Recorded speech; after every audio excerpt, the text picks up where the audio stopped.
from Hollywood and the four corners of the world. You asked for it. Starring Rich Little.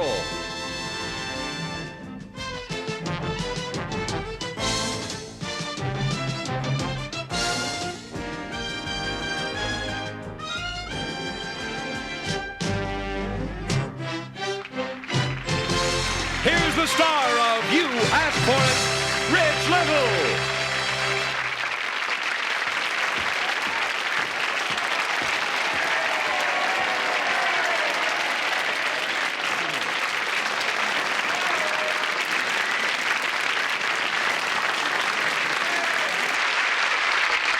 Thank you, and welcome to the only show on television that goes anywhere in the world just because you asked for it. Tonight, a house is not a home when there's a circus in the living room. A 20th century chariot race where the riders stand on top of speeding cars. The surprising secrets inside the pyramids of Egypt, and much more. First, from India. The pursuit of spiritual insight and purity leads a man to literally tie himself in knots. He's a yogi, and the control he has over his limbs is just phenomenal. Jack Smith tells us about it because Dean Callahan of Salem, Oregon, you asked for it. The ashram is the name given the spiritual centers where the Hindu art of yoga is studied and practiced.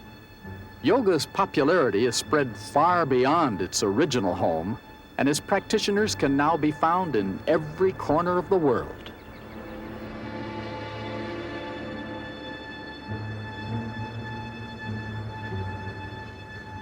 Why so popular? Well, the first and most obvious reason has to do with health. Stretching the body into the many asanas, or postures of yoga, makes for a healthy and very limber body. Some practitioners do these positions as much as 18 hours a day.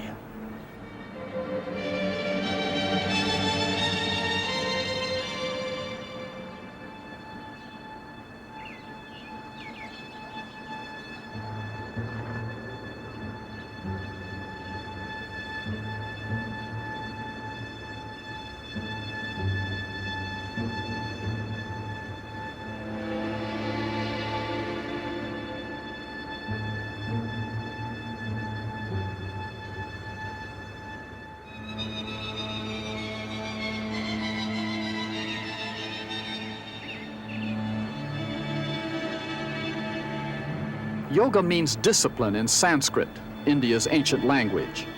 It is through this discipline, this repetition of the many and varied positions, together with perfected concentration, that the practitioner of yoga hopes to arrive at perfect understanding of the soul. The achievement of this perfect understanding brings remarkable self-control over breathing, pulse rates, and other bodily functions. Most important for the Hindu believer, it releases the soul forever from the cycle of rebirth.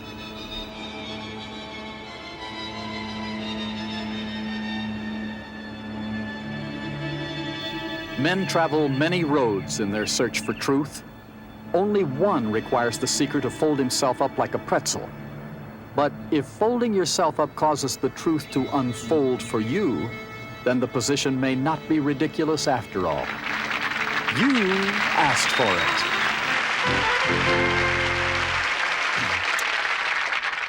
This is Johnny Carson. You know, I'm always looking for a new twist on my show. Ed McMahon tied himself into a pretzel like that one night on our show. Then he sat around all day waiting for someone to assault him and bring him a beer.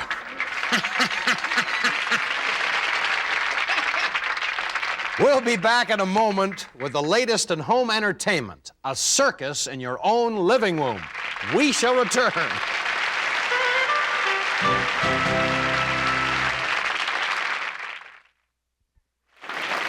And now back to Rich Little. Circus animals are wonderful, but would you want a house full of them? Well, there's a former circus performer in Switzerland who no longer has the spotlight or the big top, but he still has his animal act right in his living room. Dale Haramoto shows us the results because Shelley Bouse of Seattle, Washington, you asked for it.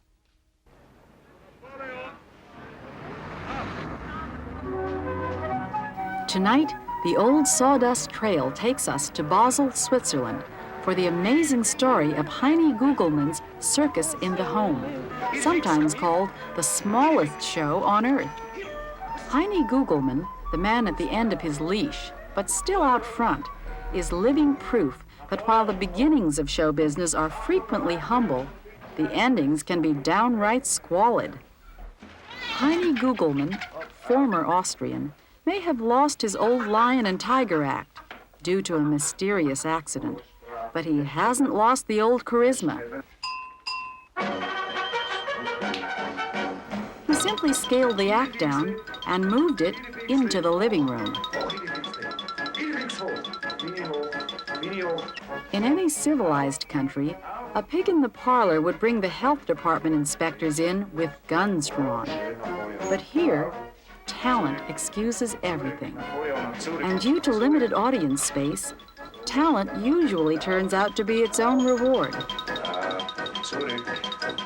Zurück, Napoleon, zurück. Zurück, und zurück.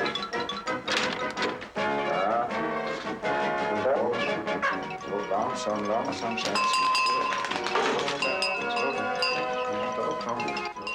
For the bird without a good singing voice, the keyboard is a sensible alternative.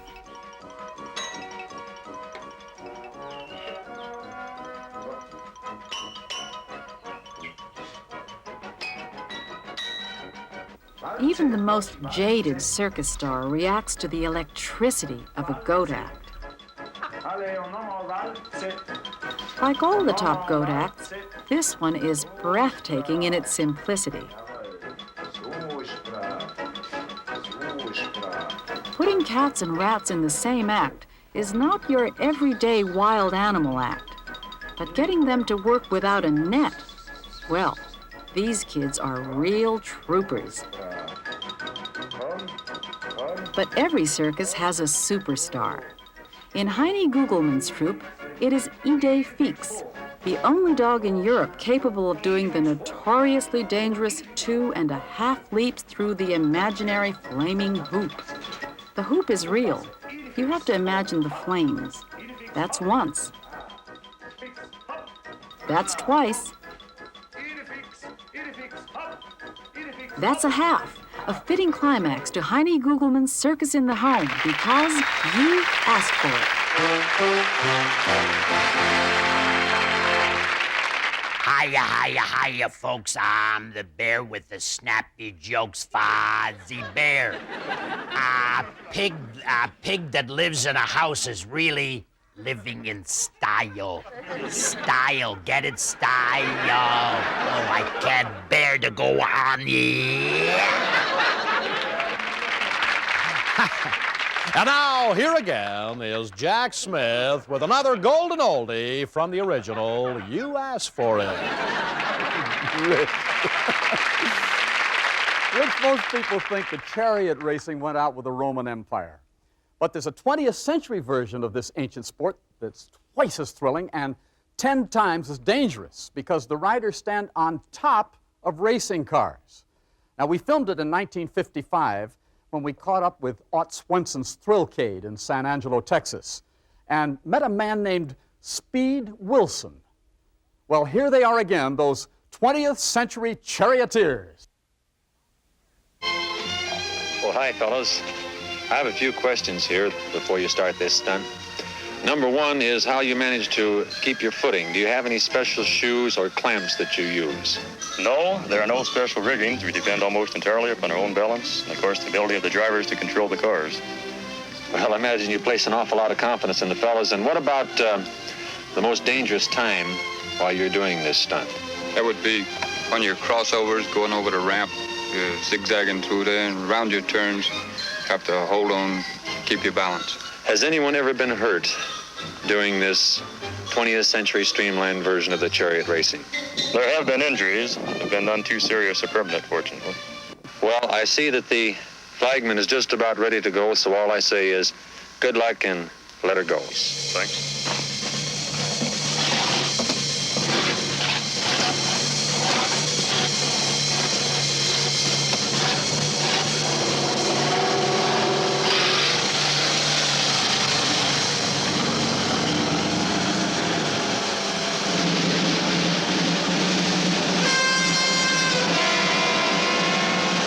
Robeson takes the lead. Veteran stunt drivers tell me that the tough part of this is lack of communication. The men topside have absolutely no way of knowing what their drivers will do at any given moment. Now watch this.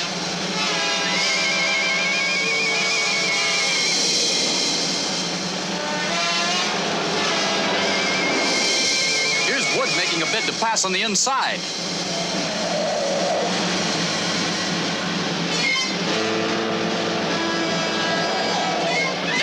Neck across the ramps.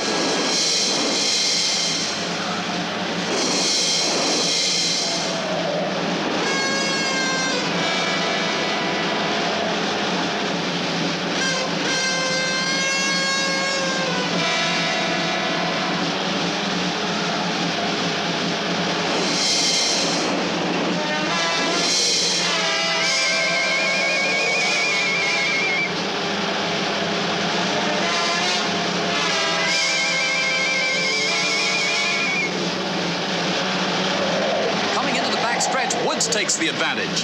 Now notice in just a moment here how they hit the final ramp after the checkered flag at the finish. You asked for it. Jack, that was great. Yes, but you know what they call that sport in Texas? No, what? Roller skating. I can believe it. I'll be back in a moment with a new kind of dance that you do underwater.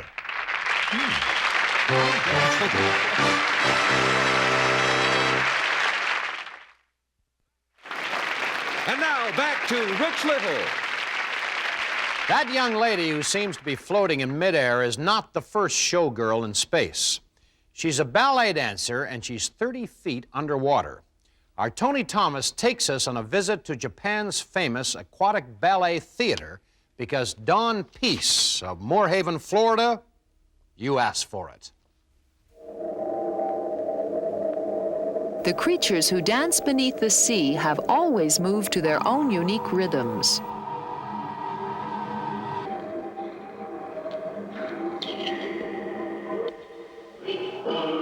Now they must make room on their underwater stage for some new arrivals, humans, who bring their rhythms from the world above the waves. One of the groups which has traded its toe shoes for swim fins is the talented company which performs at the Aquatic Ballet Theater near Tokyo.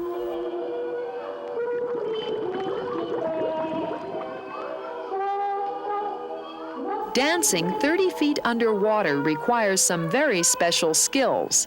Each dancer goes through 6 months of special training before being allowed to perform underwater. Breath control, important to any dancer, is a matter of life and death underwater. The air hose becomes the dancer's lifeline to the surface. More than $3 million worth of special engineering equipment is required to keep the water clear and comfortably warm for the dancers.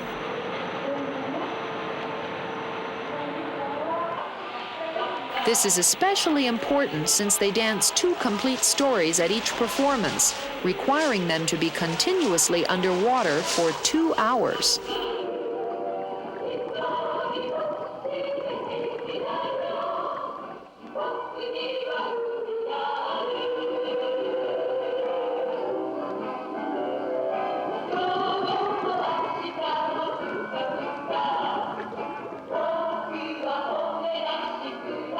Aquatic dancers may be new on the underwater scene, but their popularity is already well established.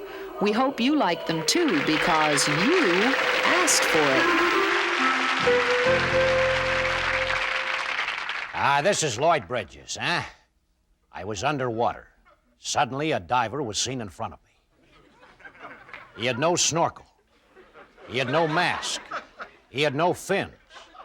I took out my little underwater blackboard and chalk and wrote down, What's wrong? He took the underwater blackboard in shock and wrote back, "I'm drowning, you idiot!"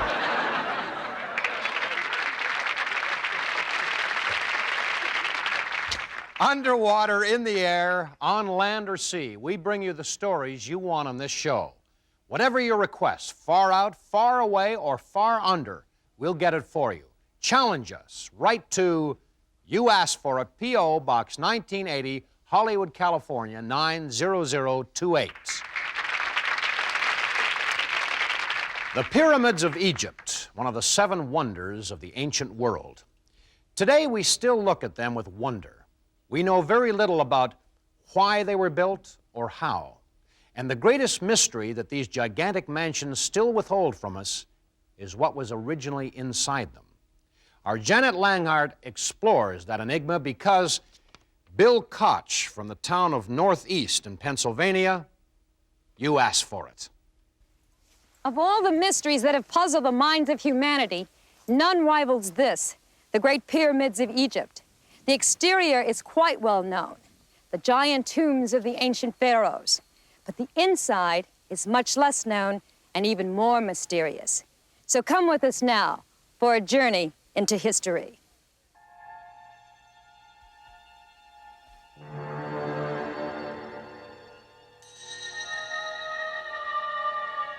When a passage into the Great Pyramid of Cheops was found in modern times, it was discovered that treasure seekers had broken in thousands of years ago. There was almost nothing inside but empty passages and rooms.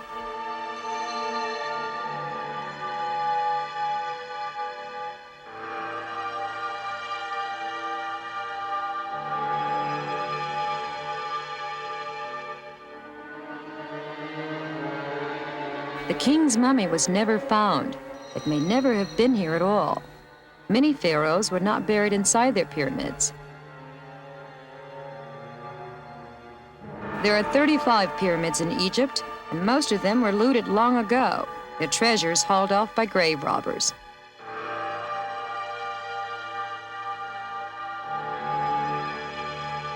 To find what was in the pyramids, or might have been, we must look elsewhere. Many ancient treasures have been found, like this carving of Ramses drinking. The most spectacular find of all was the tomb of the boy king Tutankhamun.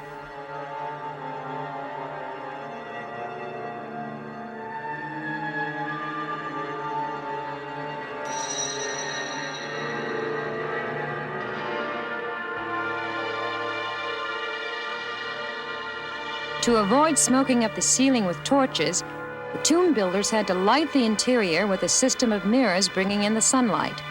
And such treasures today throw light on the customs and beliefs of these ancient Egyptians.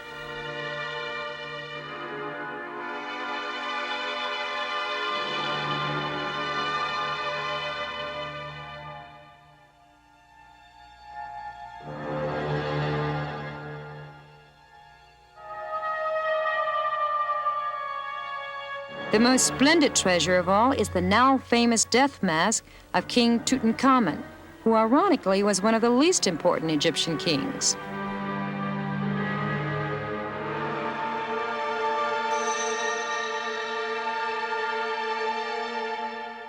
Men have speculated for ages over the meaning of all this, and no doubt they will for ages to come.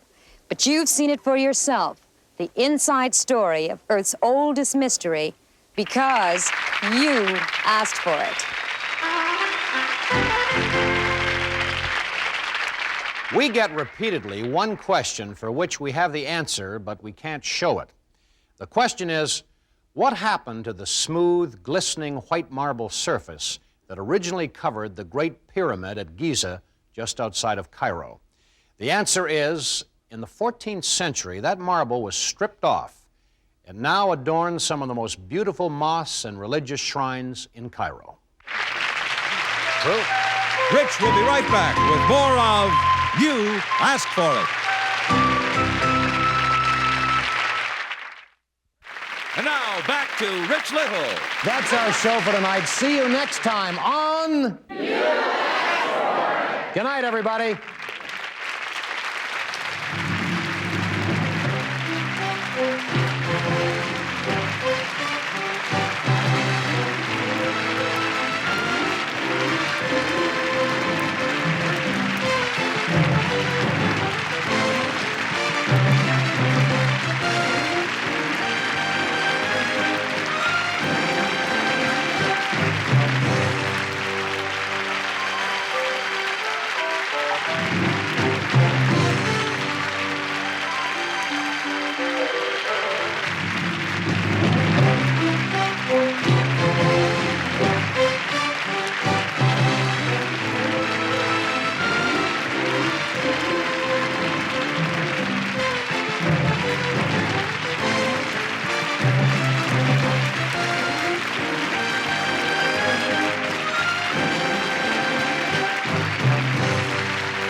is John Harlan speaking.